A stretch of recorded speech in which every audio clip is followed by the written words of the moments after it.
मतलब होता है F इंटू डी, ठीक है। इंटू का मतलब हमें सिंपल लगता है मल्टीप्लाई है, ठीक है। आगे चल के आप जानोगे नहीं, F इंटू डी एक डॉट प्रोडक्ट कहलाता है मल्टीप्लिकेशन का तरीका, और एक क्रॉस प्रोडक्ट कहलाता है, ठीक है। ये क्या होता है बताऊंगा। इसके नेक्स्ट चैप्टर में आप फॉर्मूला पढ़ते हो वर्क डन का, पहले ही पढ़ा है एफ डी, उसके आगे कॉस थीटा और जुड़ जाता है, ठीक है। ये भी एफ इंटू डी है, और ये दे रहा है वर्क डन, जो कि एक स्केलर क्वांटिटी है। क्योंकि वर्क डन आप किसी का डायरेक्शन में कर रहे हो उससे कोई फर्क नहीं पड़ता। मतलब 5 न्यूटन की फोर्स लगाया, 5 मीटर डिस्टेंस चला नॉर्थ की डायरेक्शन में, तो 25 जूल वर्क होगा। यही सेम चीज साउथ के डायरेक्शन में करूंगा तो भी 25 जूल वर्क होगा। यही चीज साउथ नॉर्थ ईस्ट वेस्ट किसी डायरेक्शन में करूं 25 जूल ही वर्क होने वाला है। क्यों? क्योंकि फोर्स आपने कितनी लगाई 5 न्यूटन, डिस्टेंस कितना मूव करा तो 5 into 5 25, तो और 25 joule is a work done. Work done is a kind of an energy. Work done क्या होता है? एनर्जी। तो एनर्जी तो बॉडी में फिक्स है ना भाई, वो थोड़ी चेंज होने वाली है। वो आपके अंदर जितनी एनर्जी है वो तो फिक्स है। अब एनर्जी डायरेक्शन के हिसाब से होती है, नॉर्थ डायरेक्शन में जाओगे तो एनर्जी ज्यादा हो जाएगी, साउथ में जाओगे तो एनर्जी कम हो जाएगी भाई। एनर्जी तो फिक्स है, समझ में आ रहा है? देखो एनर्जी या वॉल्यूम या वर्क डन, इनकी वो डायरेक्शन नहीं होती। क्यों नहीं होती है मुझे बताओ। आप बाल्टी में आप पानी भरते हो तो पानी भरने का कोई डायरेक्शन है कि नहीं सर? पानी तो मैंने देखा बाल्टी में आधा की तरफ खड़ा रहता है, इधर की तरफ आधी बाल्टी खाली रहती है, शीशा लगा रखा होगा भाई भी, ऐसा होगा, ठीक है। ऐसा नहीं होता कि भाई दोनों तरफ आप पानी डालते हो, वो जितने आप स्पेस दे रहे हो उस हिसाब से बढ़ता है। So that is volume which is independent to the direction, that's why we call it as a scalar quantity. Vector quantity are those quantity which need a direction. जैसे अगर मैंने हम लोगों ने कल एक एग्जांपल बताया था कि अगर फोर्स लगाते हैं तो जिस डायरेक्शन में फोर्स लगाते हैं बॉडी भी उसी डायरेक्शन में मूव करती है। yes, समझ में आया या नहीं आया? yes, तो उसको हम पॉजिटिव वर्क डन बोलते हैं। तो अभी अगर मैं बोलूं फोर्स मैंने इधर लगाया तो बॉडी भी इधर मूव करी, तो मेरे फोर्स की डायरेक्शन की वजह से तो बॉडी मूव करी इधर, तो मेरा फोर्स एक डायरेक्शन क्वांटिटी हो गया। मतलब अगर हम 5 न्यूटन बोल रहे थे पहले 10th क्लास से पहले तो सही था, पर अगर 10th क्लास में अगर आप 5 न्यूटन बोल रहे हो और डायरेक्शन मेंशन नहीं कर रहे तो आप गलत बोल रहे हो। वैसे ही वर्क डन में क्योंकि ये स्केलर क्वांटिटी तो कोई डायरेक्शन की नीड नहीं है, बट टॉर्क एक स्केलर क्वांटिटी नहीं है, ये वेक्टर क्वांटिटी है। बट बच्चों को कंफ्यूजन सबसे ज्यादा ये होती है सर यहाँ भी F इंटू डी है, यहाँ भी F इंटू डी है। पहले तो आप ये बताओ F और D में क्या फर्क है। तो पहली चीज फोर्स दोनों में एक ही है, समझो फोर्स दोनों में एक ही है, पहली बात क्लियर हो गई। दूसरी बात, यहाँ पे आप एक बॉक्स में फोर्स लगा रहे हो तो बॉक्स यहां से उसका सेंटर ऑफ मास बॉक्स का मूव होके यहां तक आ गया, समझ में आया? तो सेंटर ऑफ मास इतना डिस्टेंस मूव करा है, सही है। सेंटर ऑफ मास यानी बॉडी एक जगह से दूसरी जगह मूव करी है, और ये वो डिस्टेंस है। ये क्या है? जो इनिशियली जहां बॉडी थी और फाइनली जहां वो पहुंच गई, उन दोनों जगह के बीच की दूरी है डी। और यहाँ पे डी क्या होता है कि एक बॉडी रैंडम थी, ऐसे आड़ी तिरछी पड़ी थी, आपने यहां से पाइवोटेट कर दी। तो मैंने आपको कल बताया था पाइवोटेड बॉडी, जब आप पाइवोटेट करते हो तो एक्सेल उसके बॉडी के कैसा होता है? परपेंडिकुलर। पंखा कैसा है आपका? ऐसा, तो एक्सेल क्या है? परपेंडिकुलर, ठीक है। टायर कैसा होता है? ऐसा, ऐसे घूमता है ना टायर, रोटेट ऐसे करता है। एक्सेल कैसा होता है? ऐसा। तो हमेशा एक्सेल परपेंडिकुलर होगा टू द ऑब्जेक्ट। तो अगर बॉडी ऐसे है तो एक्सेल कैसे होगा? ऐसा। आप फोर्स कैसे लगाओगे? ऐसे। और इसको क्या बोलते हैं? Line of action. फोर्स तो आप यहाँ लगा रहे हो, आप पूरे में फोर्स थोड़ी लगा रहे हो। ये जो आगे की तरफ गई है क्या है? Line of action. फोर्स और इसके बीच की परपेंडिकुलर दूरी को हम कहते हैं डिस्टेंस, ठीक है, या डिस्प्लेसमेंट। डी ये है perpendicular distance between line of action and the axle. ये बहुत अच्छी चीज, बहुत मतलब आधे बताते नहीं है। वो कहते हैं फोर्स और एक्सेल के बीच की दूरी, तो ये नाप दो, ये दूरी नाप दो, ये फिर दो। बट ये नहीं है भाई, मैंने क्या बोला? परपेंडिकुलर डिस्टेंस, यानी परपेंडिकुलर डिस्टेंस के बीच की दूरी। किसके बीच में? एक्सेल और line of action. Line of action क्या है? फोर्स। तो यहाँ पे डिस्टेंस, यहाँ पे डी कौन क्या रोल प्ले कर रहा है? डी है distance between axle and line of action, the perpendicular distance between both of them. But यहाँ पे डी क्या है? उस बॉडी की पोजीशनिंग जो चेंज हुई है वो है डी। तो पहले तो डी में दोनों में चेंज आया। यहाँ पे अगर आप वेक्टर के नोटेशन में पढ़ो तो ये होता है एफ डॉट डी, और इसको इस तरीके से रिप्रेजेंट करते हैं। ये भी एक वेक्टर है, वेक्टर को एरो से रिप्रेजेंट कर रहा है, ये भी एक वेक्टर है, इसको भी एरो से रिप्रेजेंट कर रहा है, और इनके बीच में लगता है डॉट, तो इसे कहते हैं डॉट प्रोडक्ट। जब ये डॉट हटता है तो फॉर्मूले में आता है एफ डी कॉस थीटा। जब हम पढ़ेंगे आगे तब मैं इसका रीजन बता दूं क्यों आता है, ठीक है? जब हम इसको पढ़ेंगे, ये वाला चैप्टर हम पढ़ेंगे, work power energy next chapter है, तो मैं इसका रीजन बताऊंगा क्यों आता है। अभी हम जो यहाँ पढ़ने वाले हैं वो क्या है? टॉर्क। तो ये कैसे लिखते हैं? F cross D. अगेन ये वेक्टर का सिंबल होता है ऊपर, यहाँ भी आपको लगाना पड़ेगा। समझे या नहीं समझे? यहाँ क्योंकि टॉर्क भी क्या है? वेक्टर। तो जब ये खुलता है तो ये ऐसा बनता है एफ डी साइन थीटा। क्या बनता है? साइन थीटा क्या है? इन दोनों के बीच का एंगल, इन दोनों के बीच का एंगल ये ऐसा है। ये एक्सेल है आपका टेढ़ा, ठीक है, और ये फोर्स है आपकी जो आप लगा रहे हो, तो इनके बीच का एंगल क्या हो गया? थीटा। थीटा के सामने वाला परपेंडिकुलर, ये बेस, ये हाइपोटेनस। कोई डाउट? अब फोर्स तो यही है, ठीक है। हमें क्या बोला? इन दोनों के बीच का डिस्टेंस क्या होना चाहिए? हमेशा परपेंडिकुलर। तो एक्सेल अपनी बार हाइपोटेनस है नहीं है? Yes sir. एक्सेल मैंने क्या बोला? ये क्या है? लेटा हुआ एक्सेल है आपका, तो वो क्या है आपकी बार? हाइपोटेनस। और ये कौन है? परपेंडिकुलर। यानी ये बेस है, और बेस को मैंने क्या बोला है? ये बेस क्या है? यही क्या है? फोर्स।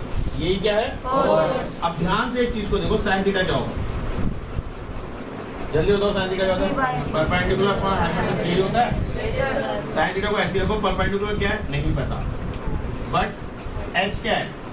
एक्सेल की दूरी, तो ए से रिप्रेजेंट करता हूँ या डी से रिप्रेजेंट करता हूँ, ठीक है।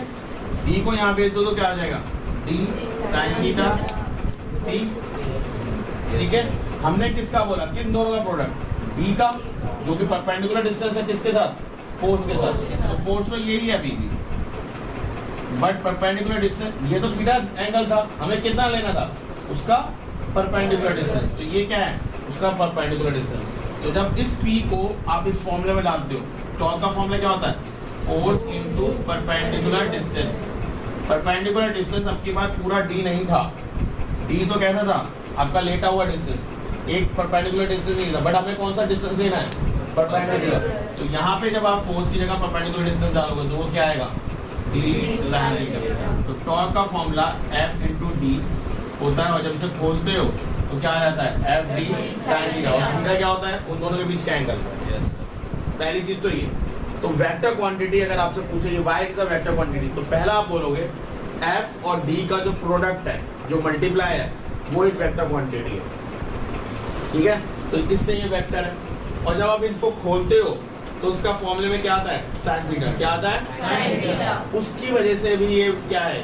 वेक्टर। तीसरा, टॉर्क का एक डायरेक्शन, वर्क डन का कोई डायरेक्शन नहीं। अब तुम कहोगे टॉर्क का डायरेक्शन कैसे? अब देखो ध्यान से, पंखा क्या कोई डायरेक्शन नहीं होती तो हवा नीचे आती? स्क्रू को आप जब घुमाते हो उसके कोई डायरेक्शन होती है रोटेशन की? नहीं होती है। अगर आप स्क्रू का एंटी क्लॉकवाइज घुमाओ तो अलग मूवमेंट शो करता है, क्लॉकवाइज घुमाओ तो अलग मूवमेंट शो करता है, नहीं करता है? इस दोनों के मोशन से डिफरेंट मूवमेंट आते हैं। बताओ, जब आप उसे एंटी क्लॉकवाइज घुमाते हो तो वो नीचे ऊपर की तरफ आता है, जब क्लॉकवाइज घुमाते हो तो नीचे की तरफ जाता है। क्यों? बताओ। टॉर्क की डायरेक्शन एग्जैक्टली, बिकॉज देखो फोर्स है, force is a vector quantity, displacement that is another vector quantity. तो इन दोनों का प्रोडक्ट जो कि हम टॉर्क बोल रहे हैं, और टॉर्क को भी हम वेक्टर क्वांटिटी बोल रहे हैं, तो ऑब्वियसली टॉर्क की भी तो कोई डायरेक्शन होनी चाहिए, है ना। और मजेदार बात एक और बताऊं, एक्सेल आपका ये है, यानी फोर्स जो लगा रहे हो वो ये है, डिस्टेंस उसके बीच की दूरी है। इन दोनों के बीच की ये एक्स एक्सिस मान लो तो ये वाई एक्सिस है। Yes sir. कोई डाउट तो नहीं है? अगर ये एक्स मानी तो ये वाई एक्सिस हो गई, पक्का? इसमें कोई डाउट तो नहीं है? गुड। अगर इन दोनों के बीच की दूरी, मतलब ये जो D है और ये जो F है, ठीक है, ये x है, ये y है, बट मूवमेंट किस में हो रहा है? नहीं समझे? ये है अभी, ठीक है। अब मैं कह रहा हूँ ये फिक्स कर लिया मैंने पॉइंट, ठीक है, और फोर्स यहाँ लगा रहा हूँ इस कोने पे, ऐसे दिखा रहा हूँ, ठीक है, समझाने के लिए। तो इसको अब ऐसे सोचो, मैंने यहाँ से फिक्स कर लिया और दूरी फोर्स का लगा रहा हूँ यहाँ, तो ये डिस्टेंस होगा नहीं होगा? पक्का? ये डिस्टेंस और ये फोर्स। बट अगर मैं इसे ऐसे मूव कराता रहूँ, घुमाता रहूँ, इमेजिन करो ये स्क्रू होता है, तो ये क्या होता है? ये ऊपर जाता है, नीचे जाता है? सोचो, अगर ये ऐसे घुमा रहा हूँ, बताओ ऊपर या नीचे? कंफर्म बताओ। नीचे? नीचे जाता? एकलव्य, ये ढक्कन है, पक्का? तो मान लेते हैं एकलव्य हो गया, कन्वेंस तो सब हो गए, ठीक है, ऊपर जाएगा। भाई कभी बच्चे में वो वाली पंखुड़ी नहीं उड़ाई क्या? जब ऐसे घुमाते हैं एंटी क्लॉकवाइज तो वो ऊपर जाती है, जब क्लॉकवाइज घुमाओगे तो नीचे चली जाती है। क्यों? जब आप उसे एंटी क्लॉकवाइज घुमाते हो तो बॉडी का मूवमेंट क्या होता है? अप, ठीक है, और जब आप क्लॉकवाइज उसको घुमाते हो तो क्या होता है? बॉडी का मूवमेंट। अब मैं सिंपल सा पूछ रहा हूँ, अगर आप एक ग्राउंड फ्लोर पे खड़े हो और लिफ्ट में खड़े हो, ऊपर जाना होता है तो आप क्या दबाते हो? कोई भी नंबर, और नीचे जाना होता है तो माइनस। क्यों माइनस लगाते हो? क्योंकि हम नीचे जाने का हमने डिनोट कर रहे हैं। यानी अगर मैं z एक्सिस की बात करूं, x मान लो ये, y मान लो ये, और z एक्सिस ये परपेंडिकुलर इन दोनों, ठीक है। मतलब अगर हम इस जगह पे कमरे की बात करें तो वो x मान लेते हैं, ये y, तो z ये जो खंबा खड़ा है कोने में, ये z एक्सिस। अगर मैं ऊपर जाऊं तो पॉजिटिव, तो इसके कॉर्नर से नीचे जाऊं तो नेगेटिव। अगर मैं एंटी क्लॉकवाइज घुमा रहा हूं तो बॉडी ऊपर आ रही है, तो उसे हमने क्या कंसीडर करा? पॉजिटिव। और अगर क्लॉकवाइज घुमा रहा हूं तो बॉडी कहां जा रही है? जो कि नेगेटिव है। किसकी वजह से हो रहा है? फोर्स के डायरेक्शन की वजह से नहीं हो रहा। अभी अगर मैंने इसी बॉडी पे पाइवोटेड तो यही है, बट मैंने फोर्स कैसे लगाई? ऐसे, तो ये एंटी क्लॉकवाइज घूमा। अगर मैं फोर्स ऐसे लगाते तो तो उसकी वजह से इसके मोशन में फर्क आता। जब एंटी क्लॉकवाइज घूम रहा तो ये ऊपर हो रहा है, जब क्लॉक दूसरी तरफ फोर्स लगा रहा तो वो क्लॉकवाइज घूम रहा है तो नीचे हो रहा है। तो क्या उसके डायरेक्शन में चेंज नहीं आ रहा? आ रहा है, बट यही चीज वर्क डन में तो नहीं होती। मैंने एक बॉक्स को लेके 5 मीटर की फोर्स के साथ इधर मूव करा, 5 मीटर, कितना वर्क डन कर दिया? 25 जूल। मैंने वही फोर्स 5 के साथ इधर वर्क डन करा, तो अब कितना वर्क डन कर दिया?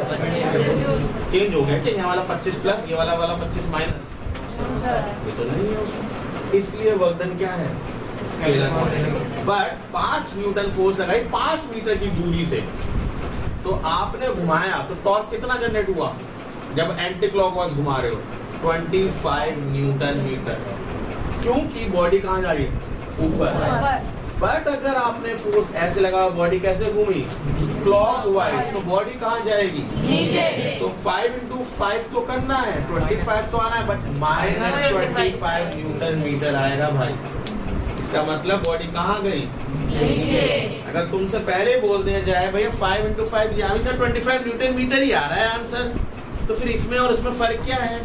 सेम ही तो है। अरे भाई साहब, जब क्लॉकवाइज घूमता है, यानी बॉडी अगर क्लॉकवाइज घूम रही होगी तो we will take it as negative, क्योंकि क्लॉकवाइज मोशन से बॉडी कहाँ जाती है? नीचे। और एंटी क्लॉकवाइज से बॉडी कहाँ आती है? ऊपर। जब एंटी क्लॉकवाइज से बॉडी ऊपर आ रही है तो we take it as positive, और जब क्लॉकवाइज से बॉडी नीचे जाती है तो take it as negative. Direction dependent नहीं हुआ ये, डायरेक्शन तो है भाई, ऊपर जाना नीचे जाना। और मजेदार बात देखो, एक्स एक्सिस में फोर्स लगा रहे हैं, वाई एक्सिस में डिस्प्लेसमेंट है, बट रिजल्टेंट कहाँ आ रहा है?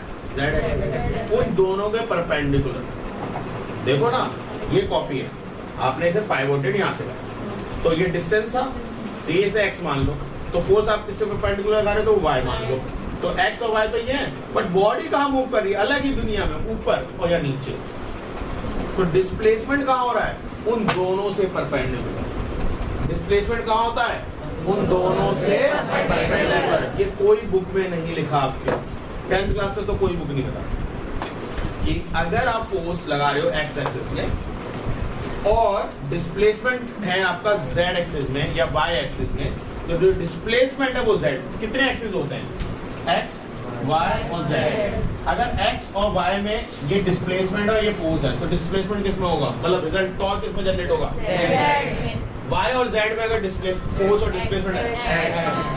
जैसे जरूरी है कि आपने बॉडी को ऐसे करा, बताओ जरूरी है कि आप ऐसे लगाओ, आप ऐसे भी तो करके पंखड़ी को कर सकते हो। ऐसे करोगे तो पंखड़ी क्या होगी, इधर मूव करेगी। अगर आपने ऐसे करा तो पंखड़ी क्या होगी, इधर मूव करेगी। तो अगर आपने इसे बोला x, इसको बोला y, तो ये z में मूवमेंट हो रहा है तो ऑटोमेटिकली। तो x, y और z ये तीन एक्सिस होते हैं। तीन में से दो एक्सिस में तो एक तो फोर्स होगी और एक डिस्प्लेसमेंट होगा, तो रिजल्टेंट किस में होगा, थर्ड एक्सिस में। ये याद है। तो आप ये नहीं बोल सकते नहीं सर फोर्स तो x में ही लगेगा, डिस्प्लेसमेंट तो y में ही होगा, z में ही आएगा रिजल्टेंट। कहीं लिखा है आपने कहीं पत्थर में लिखा हो पढ़ा, ठीक है। पत्थर में लिखी वाली बात नहीं विश्वास रखते, वहाँ बहुत कुछ लिखा होता है पत्थरों के बीच में, आई लव फलाना आई लव, तो वो सारी बातें नहीं माननी, ठीक है। तो इतनी बात क्लियर हुई सभी को नहीं। तो torque is a vector quantity, ये बात क्लियर हो गई। अब आ जाओ इधर थोड़ा सा सिंपल सा, इसे हटाओ 2 मिनट के लिए। ओके, अब इमेजिन करते हैं ये तो आपका ये था, आपने यही बॉडी में फोर्स लगाया, ये तो फोर्स लगाई ऐसे, ठीक है। तो ये फोर्स हमें कौन सा डिस्टेंस चाहिए था, चलो ये ना लेके ये इधर देखो भाई, समझो पहले हमें ये डिस्टेंस चाहिए है ना। Yes, sir. कौन सा डिस्टेंस, परपेंडिकुलर। बट हमें किसी ने बोला भाई हम जो नाप सकते हैं, हम ये वाला डिस्टेंस नाप सकते हैं। कौन सा डिस्टेंस, ये वाला। समझ में आ रहा है, एक लफ्ज़ है, फोकस करके पढ़ोगे या बातें करने में लगे रहोगे। इधर चुप रहोगे थोड़ा सा दिख जाए, खड़े हो जाओ या तो इतना। अब इधर देखो, हमें चाहिए ये वाला डिस्टेंस, ठीक है। तो अभी बट ये डिस्टेंस हम कॉपी में मेजर नहीं कर सकते क्योंकि लाइन ऑफ एक्शन बनाना, तो वहां पे हम मान लेते हैं इसे x, ठीक है। इस डिस्टेंस को मान लो d, तो d और f ये है ना, इन दोनों के बीच में तो थीटा एंगल बन रहा है, Yes, sir. दिख रहा है। Yes, sir. अगर थीटा ये है तो ये क्या होगा, परपेंडिकुलर। Yes, sir. थीटा के सामने वाला परपेंडिकुलर, 90 के अपोजिट वाला तो साइन थीटा क्या होगा, perpendicular upon hypotenuse. Sine theta perpendicular की जगह क्या लिखा है, x, और x की जगह क्या लिखा है, d को यहाँ भेज दो तो क्या हो जाएगा,